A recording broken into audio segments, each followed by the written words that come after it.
Halo, kembali lagi bersama saya, Ratu Nadia Anjaninya, dari Sistem B Kelompok PT-PT. Kali ini saya akan membahas penerapan modul Service Request dalam proses bisnis PT-PT. Jadi, modul Service Request ini adalah modul yang menangani permintaan layanan atau Service Request dari karyawan. Karyawan bisa mengajukan permintaan layanan melalui modul ini yang selanjutnya akan diproses oleh karyawan lainnya yang disebut sebagai Service Executor.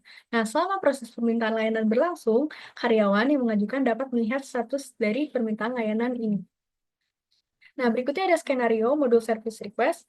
Mungkin bisa dibaca dulu. Jadi, setiap pagi, para karyawan proyek pembangunan gedung SISDM, jadi ini agak nyambung ya dengan modul attendance, mendata kehadiran pada perangkat Internet of Things. Perangkat ini memungkinkan mereka untuk melakukan tap kartu RFID yang akan mencatat waktu check-in dan check-out mereka. Pada tanggal 23 Desember 2024, kita, seorang skilled worker, menemukan bahwa perangkat ini tidak mendata kehadiran karyawan sebagai mestinya. Kita melaporkan ini kepada Aldi yang merupakan kepala proyek atau foreman dari proyek pembangunan gedung sistem.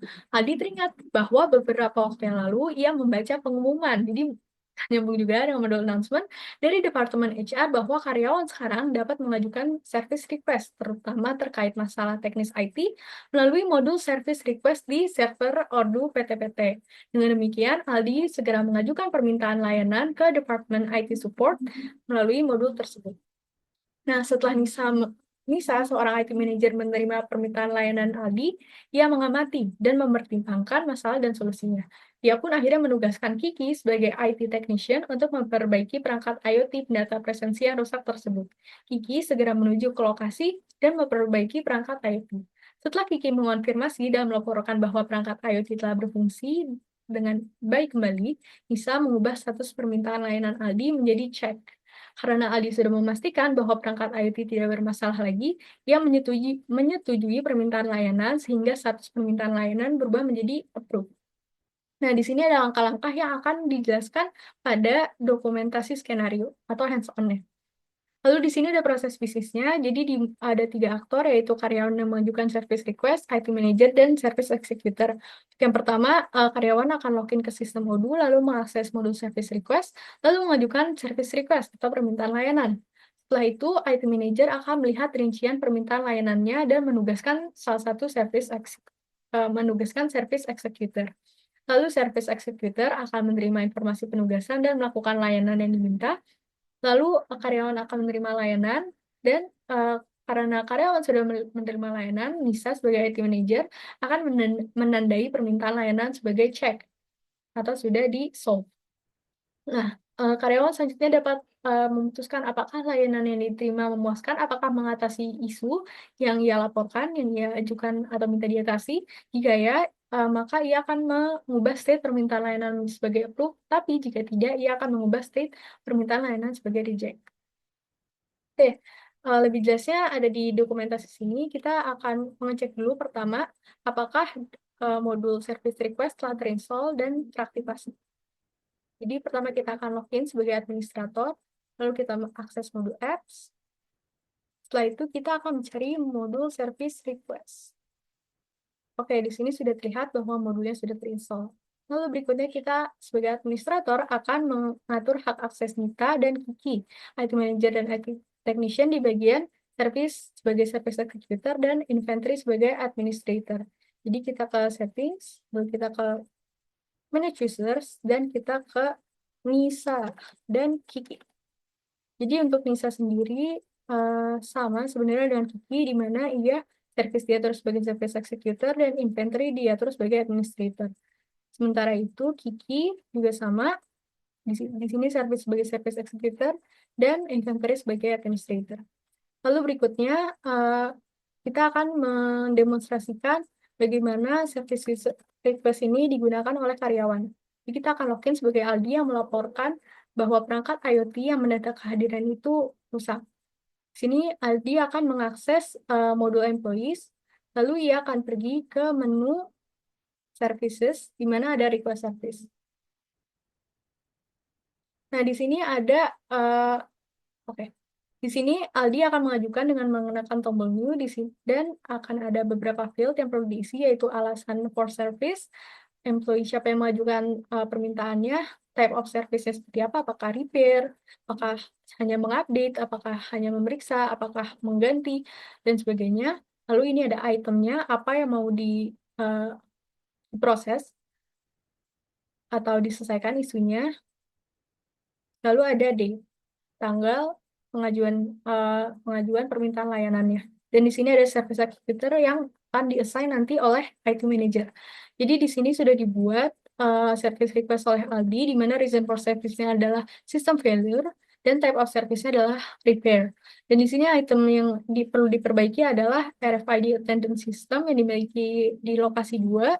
Lalu di sini ada tanggal pengajuan service request, dan ini belum, nanti sudah diajukan dulu. Jadi kita sampai di sini. Setelah itu Aldi akan mensubmit service request dan statusnya akan berubah menjadi request. Nah, di sini, oke,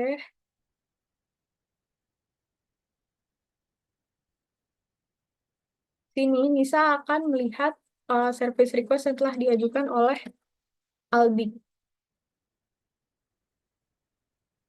Jadi Nisa akan mengakses service request melalui modul employees. Yes. Oke, di sini. Lalu Nisa bisa mengassign service executor. Bisa dilihat tadi service executor-nya tidak bisa di-set, tapi dengan Nisa bisa. Jadi dia akan mengassign Kiki, seorang IT technician, yang akan memperbaiki perangkat yang rusak tersebut.